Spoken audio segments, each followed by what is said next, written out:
ജയശ്രീക്ക് വായനയൊക്കെ ഉണ്ടോ? ഇത്തിരി വായനയൊക്കെ ഉണ്ട്. വായിക്കാൻ വല്ലതും ഉണ്ടോ എന്ന് അമ്മാവനോട് ചോദിച്ചപ്പോ MD-യുടെ നാലുകെട്ടും ചന്തുമേനന്റെ ഇന്ത്യയിലേക്കാ തന്നത്. അമ്മാവന് വായനയും കുറച്ച് ഗ്രന്ഥശേഖരണവും ഉണ്ട്.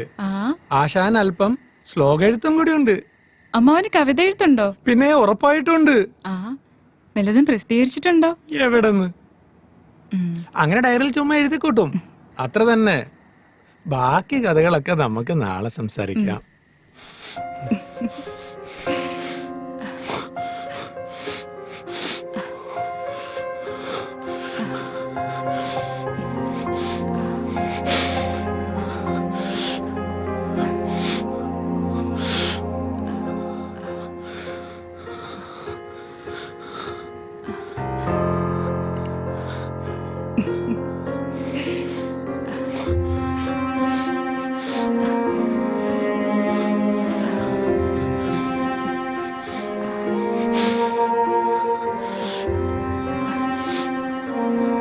എന്താ?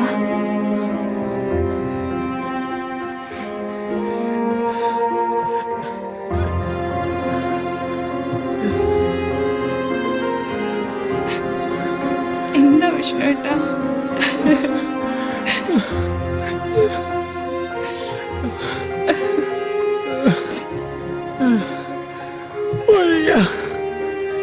ശരീരം തളരുന്ന പോലെ.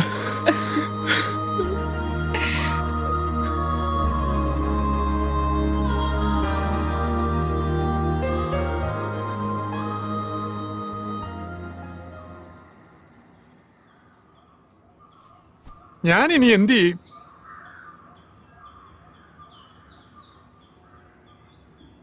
അവളുടെ മുഖത്ത് നോക്കാൻ എനിക്ക് ഭയം തോന്നുന്നു. എന്തോ നഷ്ടപ്പെട്ടതുപോലെ, എല്ലാം കൈവിട്ടതുപോലെ. എടാ, നീ ഇങ്ങനെ നിരാശനായാലോ?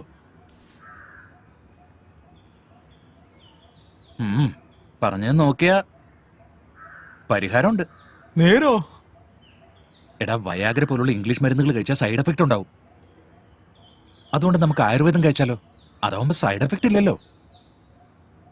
അതിന് പറ്റിയൊരു വൈദ്യനുണ്ട്, ഒന്ന് ട്രൈ ചെയ്തല്ലോ. അയാൾ എവിടെയുണ്ട്? അത് കോട്ടയത്തിനടുത്ത് ചൂട്ടുവേലി എന്നൊരു ഗ്രാമത്തിൽ. ചൂട്ടുവേലിയോ? എടാ, അവിടെയാണ് പഴയ സിനിമാ നടൻ ജോസ് പ്രകാശ് ജനിച്ചു വളർന്നത്. ആ വൈദ്യന്റെ പേര് PS ശാന്താമണി. ഈ കാര്യത്തിലൊക്കെ പുള്ളി ബെസ്റ്റാ. എങ്കിൽ നമുക്ക് ഇപ്പൊ തന്നെ അങ്ങോട്ട് പോവാം. എന്നാ പോ.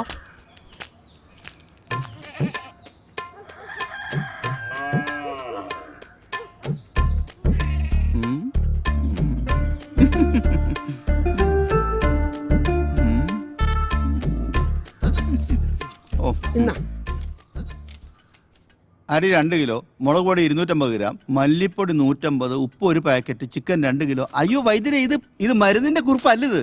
അതെനിക്കറിയാന്നേ. ഇത് പിടിച്ചേ നീ. എടാ കൊച്ചേ, നാരായണന്റെ കടയിൽ നിന്ന് ഇന്ന് വൈകുന്നേരം മേടിക്കുന്ന സാധനങ്ങളുടെ ലിസ്റ്റാടാ അത്. അതിന് കാശ് തന്നില്ലല്ലോ. എടാ കൊച്ചേ, നാരായണന് മൂലക്കുരുവിന്റെ അസുഖമുണ്ട്. കഷായവും ലേഹ്യമൊക്കെ കൊടുത്ത് ഞാൻ ആ കാശ് വസൂലാക്കിക്കാം. നിനക്ക് വല്ല വിരോധമുണ്ടോ? എനിക്ക് ഒരു വിരോധവും ഇല്ല. നാരായണന്റെ ഒരു ഗതികേട്. എന്താ നീ പറഞ്ഞേ? അതല്ല, ഈ ശത്രുക്കൾക്ക് പോലും മൂലക്കൊരു വരല്ലേ എന്ന് പ്രാർത്ഥിച്ചതാ. നിനക്ക് വരാണ്ട് നോക്കിക്കോ.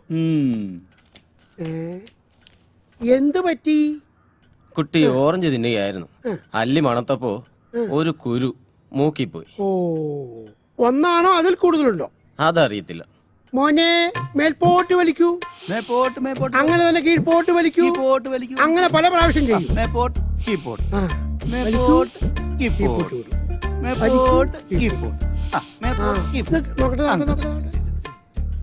അയ്യോ, ഒരു മേപ്പോട്ട് കയറിപ്പോയി നെറുകയിലേക്ക്. ഇനി ഒന്നും പേടിക്കാനില്ല. നേരെ മെഡിക്കൽ കോളേജിലേക്ക് കൊണ്ടുപോകും. സമയങ്ങളെ സമയങ്ങളെ. വതിരെ, എന്റെ മുഖം മുഴുവൻ കാരയാ.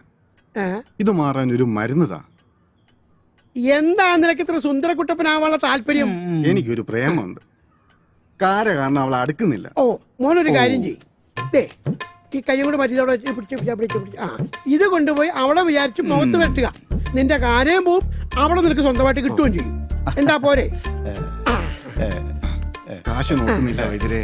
എന്നാ ശരി. കാര പോയില്ലേലും അവള് പോകുന്നുള്ള ഉറപ്പാ. ആര് പോയാലും നിനക്കെന്താടാ? അതെ, ഞാൻ വിളിച്ചു പറഞ്ഞ ആള് വന്നിട്ടുണ്ട്. ആ വിളിക്ക് വേഗം വാ. വിളിക്ക്. ഇരിക്കും. ഇത് നമുക്ക് ശരിയാക്കി എടുക്കാം. 12 മാസം കഴിക്കാനുള്ള മരുന്ന് ഞാൻ തരാം. ആഹാരത്തിന് ശേഷം 3 നേരം. ഓ.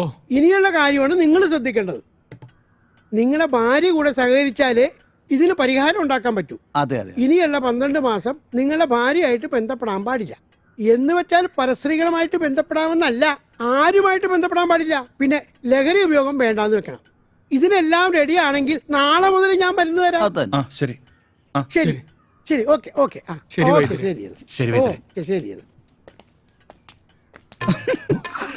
എന്തേടാ എന്തേ ഞണ്ണണ്ടേ അപ്പ എടാ ഞണ്ണണ്ട്. എടാ കൊച്ചേ, ഓ നീ അകത്ത് പോയിട്ട് ആ വിപ്ലവാശി എടുത്തുകൊണ്ട് വാ. ആ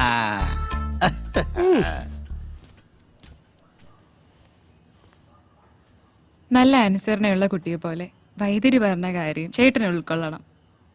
ചേട്ടന് സങ്കടമാണെന്ന് എനിക്കറിയാം. നമ്മൾ തുല്യ ദുഃഖിതരല്ലേ? എങ്കിൽ നാളെ തന്നെ ഞാൻ ബോംബെക്ക് പോകുന്നു. 3 മാസത്തിലൊരിക്കൽ വരാം. കരയാതെ Jayashree.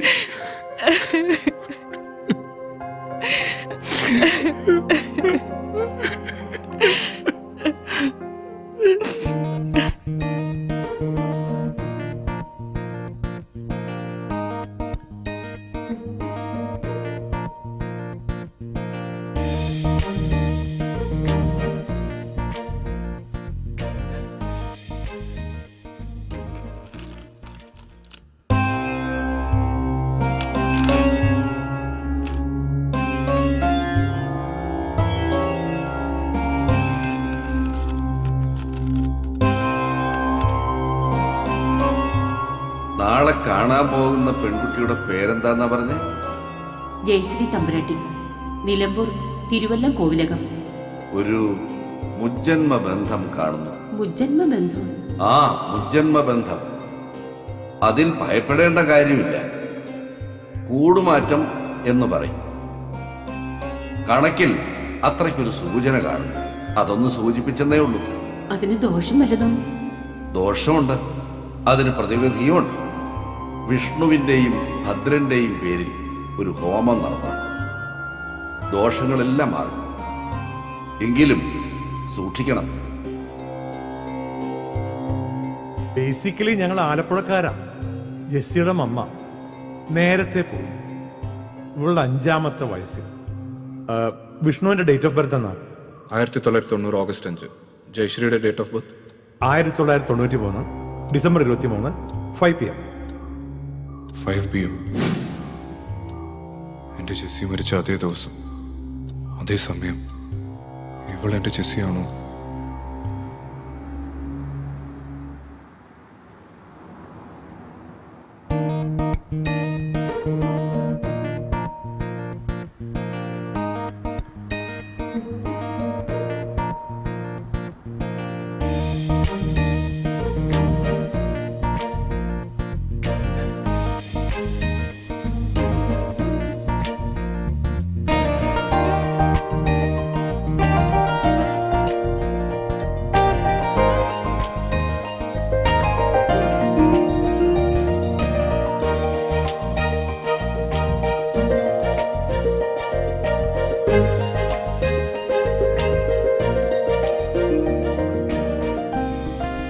Mister Bhadran, thank you. ദാ പെണ്ണിനൊന്ന് കണ്ടോളൂ.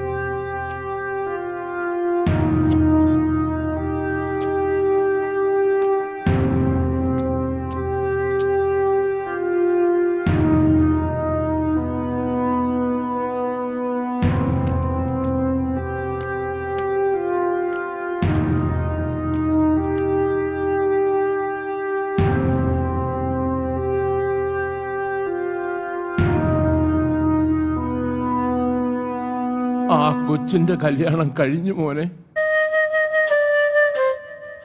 അമ്പലപ്പുഴക്കാരനാ ചെറുക്കൻ. അവൾക്ക് വേണ്ടി നീ എന്തെല്ലാം സഹിച്ചു മോനെ.